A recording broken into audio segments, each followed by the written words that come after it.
Fellow Kenyans,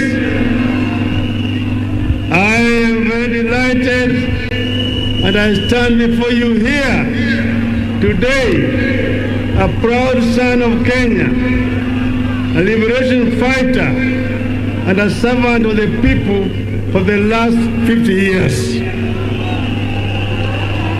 Today, I boldly declare that I'm neither repentant nor regretful of my own experience in the fight for a liberated Kenya.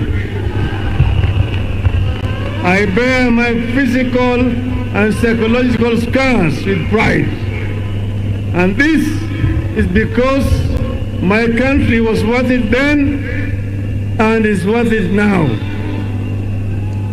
I bear scars of liberation with pride and embrace the blood, sweat, and tears they cost me. By the way, the tears from the torture chambers are still running, as you can tell from the handkerchief that never leaves my hand. For years, I was not allowed to speak with other inmates. In fact, for 60 straight years, I did not sleep on a bed. For months on end, I was either held incommunicado, in solitary confinement, or handcuffed and in transit to the next prison or detention camp. A relative died, including my beloved mother and my own brother, and I never got the chance to say goodbye. I would not wish this to torment upon anyone, not even my worst enemy. Together with my comrades who endured torture and survived those dark days of despair, we would never let Kenya degenerate down the road of terror. No, not on our watch, not on my watch. But there was a positive side to my story. It's about a friend, Alando, of legendary beauty, with the brave heart of Luanda Magere. And this is the woman who stood by me when I was shunned by many. This is the wife of my youth, love of my life, and partner to death, Mama Aida Betty Nyawira Odinga.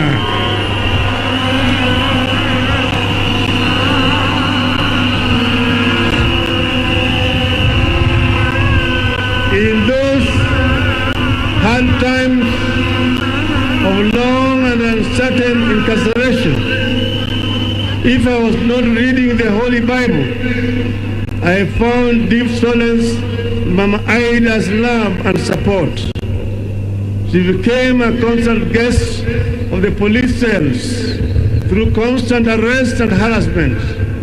I can't thank her enough. Thank you, darling. Fellow citizens, what makes a great nation is not the men it produces, but the men it honors.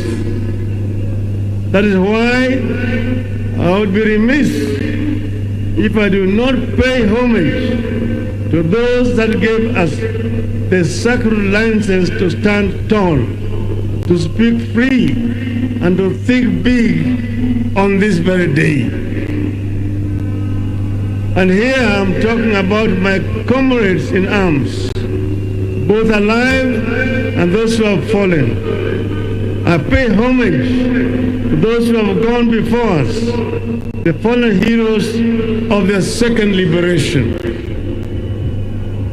These include Kenneth Nyindo Matiba and Charles Rubia. Many do not recall that I was detained at Community Maximum Prison on the same day with two compatriots on the 5th of July 1990 for demanding multipartyism. Other fallen compatriots include George Anyona, Jean Maria Sirone, Martin Shikuku, Mukaru Nganga, Oki Okombaka, and Wangari Maathai. I also pay homage to all the audacious martyrs who, for the sake of the people, chose constant crucifixion over relative comfort of conceding to repression. I hold the deepest respect to living icons like Mukami wa Kimathi, the wife of Dedan Kimathi. They called her the Wasp because, like Kimathi, her husband, Mukami was a fearless fighter who mobilized daring bands of women in complex undercover Mau Mau operations. I salute her.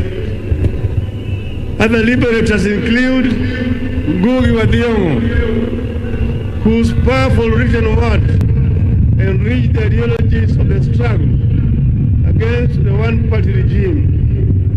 Koigi wa Mwere, whose fearless voice inspired many to action.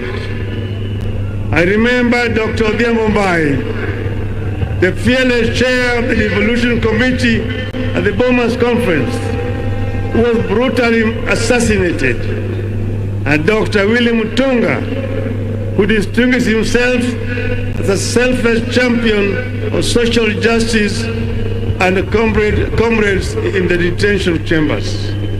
We also had Katama Mukangi, Kaimoji Wachira, Alamin Mazrui, all those colleagues who were with us at that time. In the course of this struggle, there have been ups and downs, advances and retreats, but we have never lost our direction.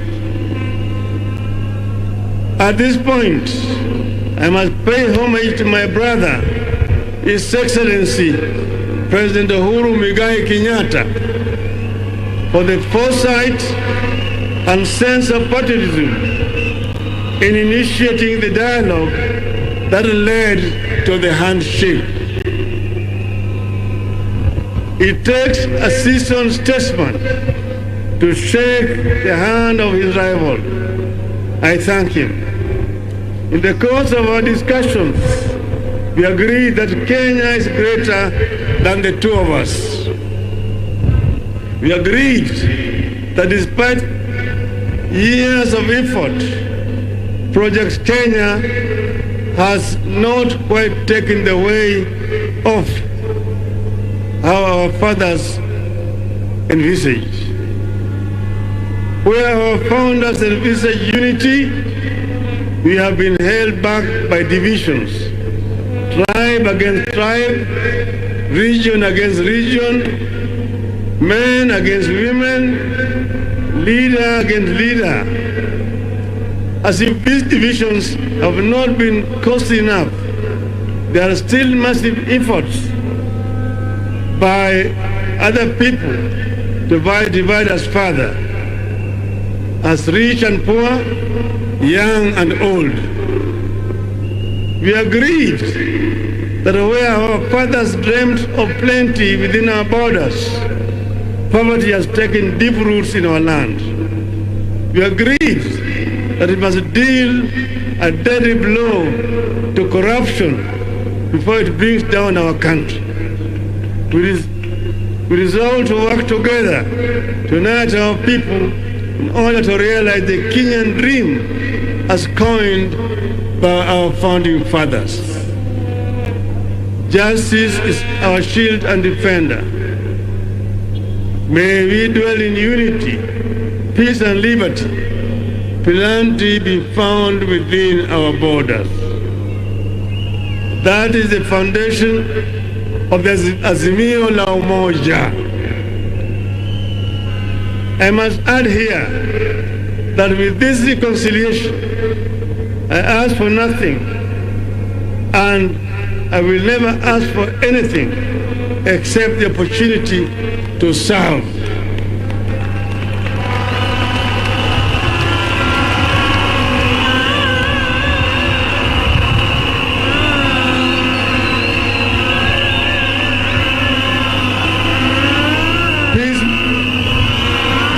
Peacemaking is not a self-enriching enterprise.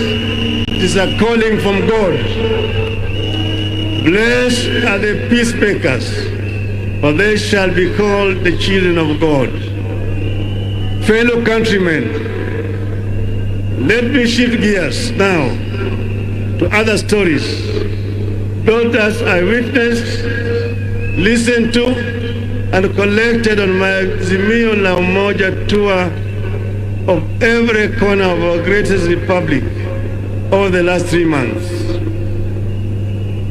This meeting today, the culmination of the Azimio la Umoja journeys we have taken together. And you have already seen through the videos some of the issues that were raised during the consultations. Kenyans spoke from their hearts during the 15 Azimio la Umoja mammoth meetings. At the coast, wananchi reminded me that land issues remain a subject of pain. Many families long for the privilege of possessing family land that they can pass down to generations. They cried about the huge impact of the standard gauge railway on their businesses.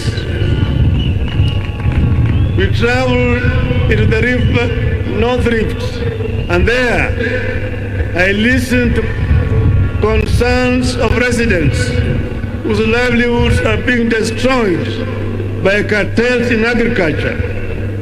People who import maize while farmers are stuck with their maize. They lamented the collapse of the dairy and tea sectors and the high cost of farm inputs. The communities of West Pokot County wondered where there was a West Pokot when there is no East Pokot. They asked to be identified specifically as a community in the national census with a code and their own development projects, and the creation of 2 more constituencies and 5 wards. I also spent time in the Mount Kenya, both west and east, and I can confirm to this congregation that if the mountain was smooth, it would be impossible to climb it. The mountain has to be bumpy for you to scale it. On this, I'm happy to note that I've reached very close to the peak. I've seen the Batian and the Nana peaks, and the people have promised that we shall walk together to the promised land yonder, if I prove that I understand and shall address their concerns. Residents express concerns about the equitable distribution of development resources within the region and the proportional representation. They summarize it in the one call: 1 man, 1 shilling, 1 vote. And they want to earn more from their tea, coffee, pyrethrum, vegetables, potatoes, rice, and dairy. Nyanza complained about non-functioning and collapsed cotton, sugarcane, fishing, tobacco, tea, and soapstone industries, and the denial of economic opportunities for the region. In Turkana, the continuing challenge of general insecurity, poverty, drought, and famine were raised repeatedly. In the lower eastern, the local communities complained of a serious lack of water, recurring famine, and lack of economic opportunities. Northern Kenya felt profoundly let down by Nairobi. Their children are being denied identity cards by their own country. Education is collapsing due to insecurity, and livestock sector is severely threatened by drought and disease. I took note that while our people of Mount Kenya spoke of 1 man, 1 vote, 1 shilling, Northern Kenya spoke of 1 man, 1 kilometer, 1 shilling. Indeed, Kenya is diverse in its needs and its ideas to address the needs. In Western Kenya, I was repeatedly reminded of the local industries like sugar that had been allowed to collapse due to corruption, neglect, and mismanagement. Fisheries and mining are struggling. Young men and women who would have gained from the local thriving industries spoke of how they are forced to migrate from home to seek opportunities elsewhere. The Maa community is worried about lack of livestock and pastoralist economy. They worry about the environmental degradation upstream, which impacts them directly. They have their historical injustices over land. Then they are also concerned about the environmental degradation and the Mau forests. These are just some of the concerns that I noted, internalized, and took them on as a personal mission. Listening to our people made me look back over the last 5 decades. It became crystal clear that while much has been achieved, much remains to be done. I stand here deeply concerned, indeed horrified, at how our peers at independence left us far behind.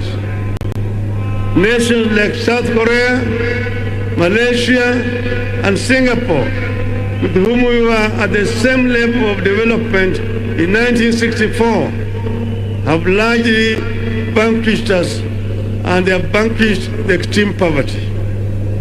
Today, they manage the diseases like COVID as effectively as all other functioning countries.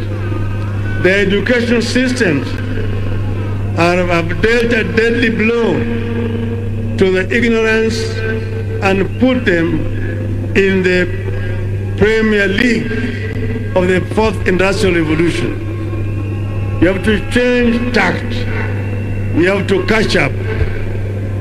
Fellow Kenyans, following the listening hours and to address the concerns that have emerged, we came up with a 10-point people's program as follows. Point number 1, inua jamii, pesa mfukoni. A nation's greatness is judged by how it treats its poor and vulnerable. Pesa mfukoni is a social protection program that will deliver 6,000 shillings per month to the 2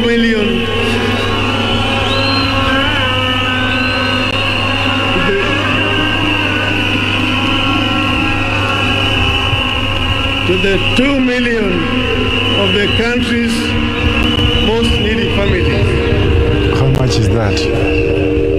And I want to emphasize It is not a handout, but an investment. That is interesting. And a foundation for a new transformational value chain that will also trigger massive economic activity and create thousands of localized small-scale businesses and enterprises across the country. This will lead to millions of jobs and the eventual development of a thriving middle class. The resulting middle class and small and medium enterprises will be a robust market for larger, more national corporations. Point number 2, Baba Care. Each of us has experienced the all-consuming strain that accompanies the ill health of a family member.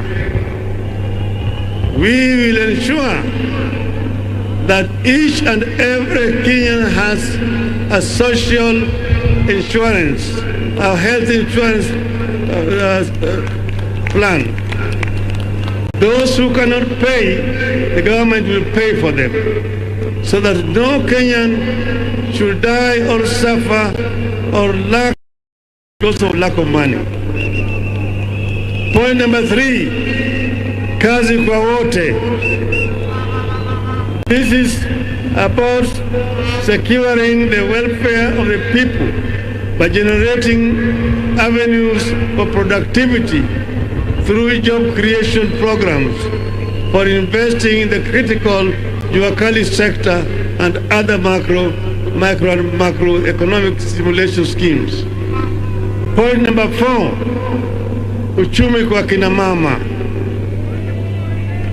This will focus on the true multipliers of the wealth in our community, our women. The program will unlock access to financing for women-led businesses and provide support for women and other enabling factors such as access to assets for production, land tenure, and proportional representation in all government levels.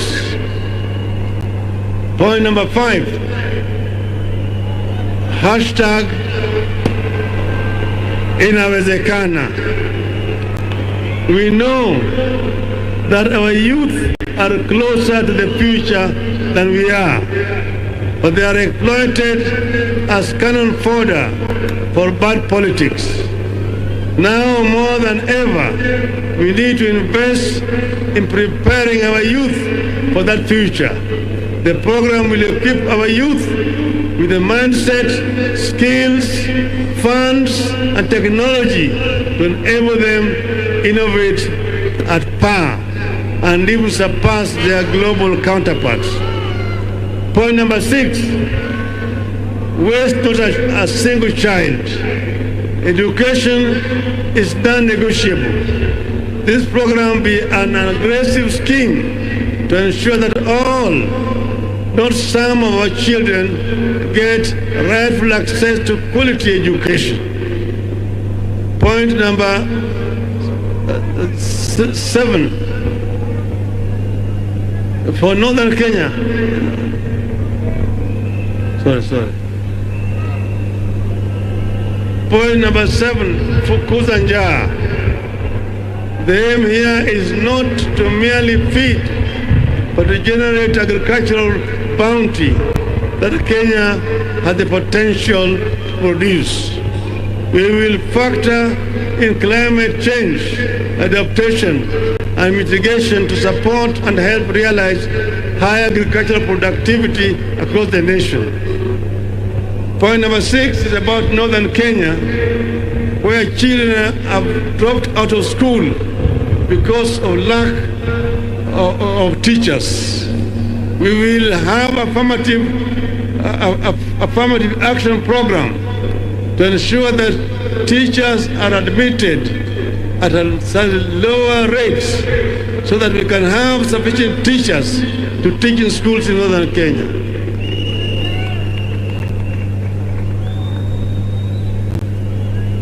Point number 9, one county, one product.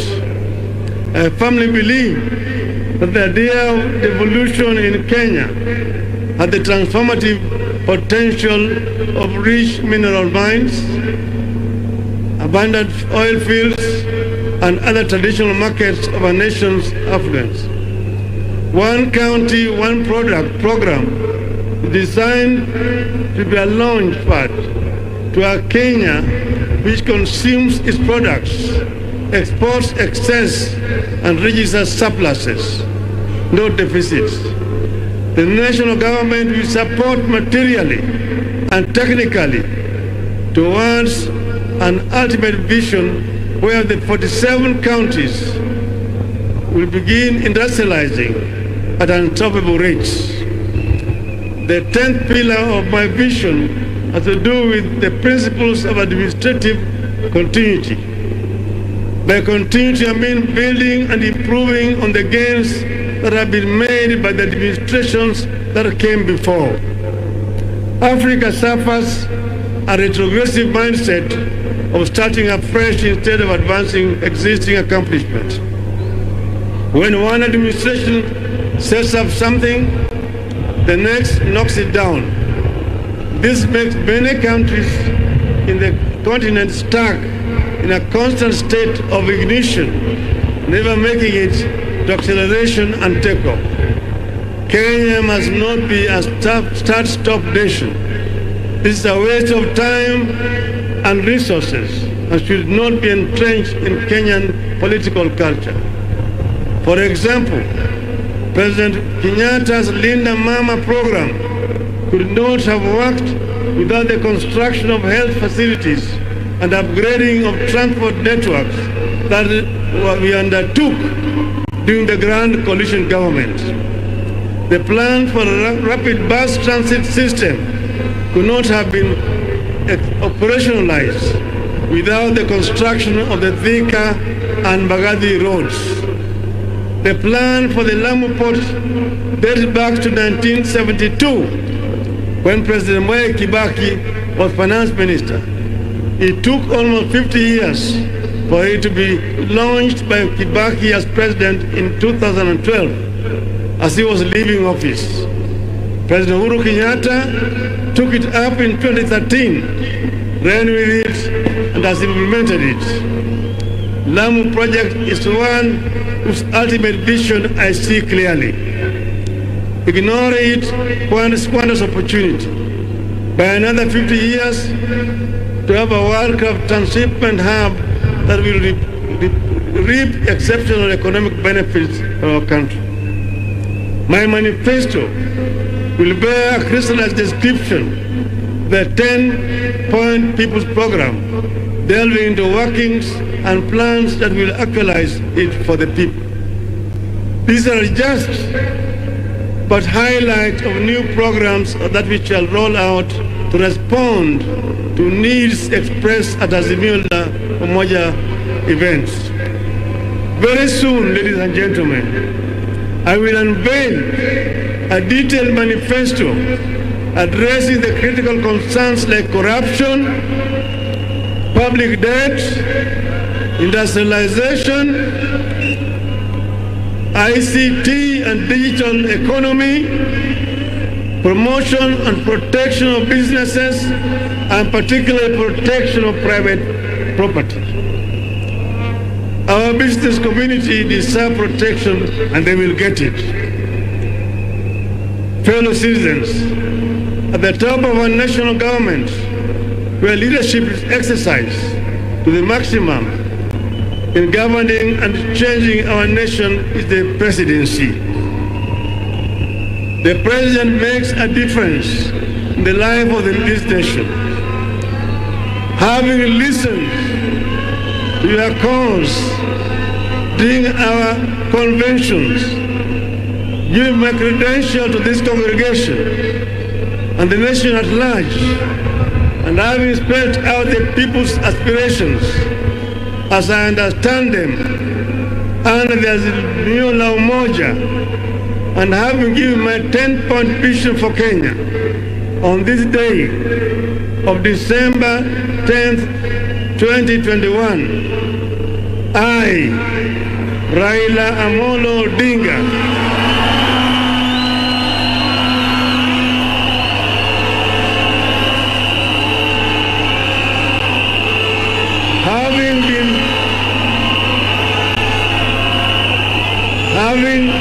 having been faithful and committed to building a national, democratic and progressive Kenya in our lifetime, having worked for many patriotic Kenyans to achieve this goal, I do hereby accept to present myself as a presidential candidate at the presidential elections on the 9th of August 2022, following the request and unanimous decision by Azimio la Umoja.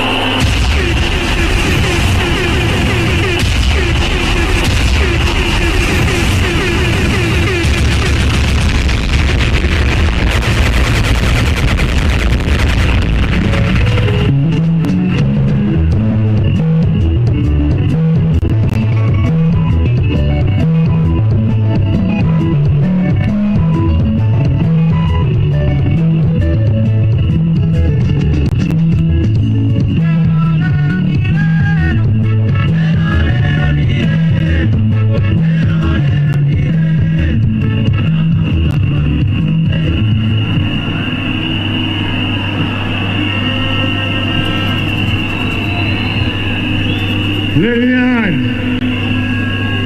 I'm not running for the president to oppose anyone, but to propose better policies. I'm in this race to build one indivisible nation. I'm not at war with any personalities. I'm at war with ideologies that will lead this nation in the wrong direction. Ideologies that divide us instead of uniting us. Ideologies that put the personal above the national good. Now I want you to listen to me. Vijana mpo, vijana we, waje nimalize kwa Kiswahili. Mimi natoa shukrani kwenu nyote kwa kufika siku ya leo kwa wingi kwa hii sherehe yetu ya leo. Na sasa mimi nataka kutangaza, baada ya sisi kuzuru Kenya mzima na kuongea na Wakenya, nilikuwa nimewauliza, baba aendelee siendelee? Aendelee siendelee? Sababu leo nimejibu ati baba ataendelea, na tarehe 9 mwezi ujao, mwezi wa 9, baba atakuwa kwa kinyang'anyiro ya kugombea kiti cha urais wa Jamhuri ya Kenya.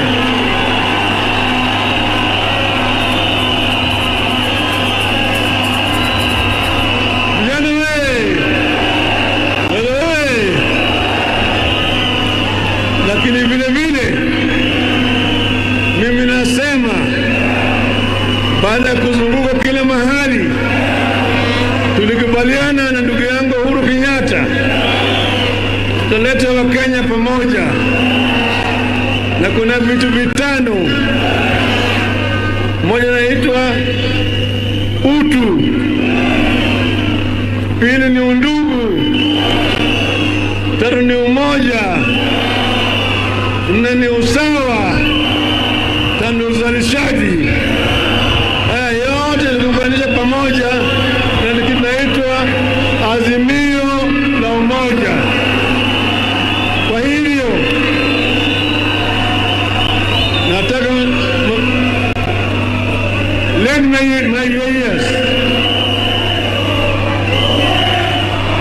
Ngojeni kidogo vijana.